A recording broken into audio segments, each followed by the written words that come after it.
তুমি তো সামিরের মনস্তত্ত্বটার ভেতর দিয়ে বেশ কয়েক মাস ছিলে, আর খায়রুল বাশারকে তো তুমি চেনোই। তো তুমি বলো যে সামিরের কি আছে যেটা বাশারের নেই? খায়রুল বাসারকেও খুব আমি চিনি না আসলে। আচ্ছা, তবে সামিরের যেটা আছে যে সে খুবই শান্তশিষ্ট ছেলে, ভালো ছেলে। তুমি শান্তশিষ্ট না, ভালো ছেলে না?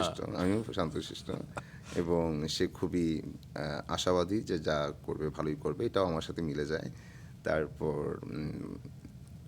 খামখেয়ালিপনা থাকে তার, বাট দায়িত্বের ক্ষেত্রে সে যে দায়িত্ব উপেক্ষা করে এমন না।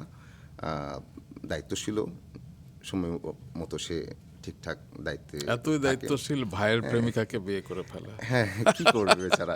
যে এরকম একটা ঝামেলায় পড়লো মেয়েটা বললো যে ইভেন এটা আমার কাছে তো মনে হয় যে ভাইয়ের এক্সকে বিয়ে করার চাইতে যে এই যে পুরুষ জাতির উপর একটা কথা উঠছিল যে আপনারা পুরুষরা হচ্ছে এমনই, হ্যাঁ, খুব আগ বাড়িয়ে বলে যে আপনাকে হেল্প করবো এসে, কিন্তু যখন প্রয়োজন তখন পাওয়া যায় না। স্বামী সেটা আসলে মিথ্যে করে আদর্শবান দিল আর কি। পুরুষ। সেই কথাটা আসলে যে মিথ্যা, সবসময় সত্যি না, সেটা স্বামীর প্রমাণ করলো।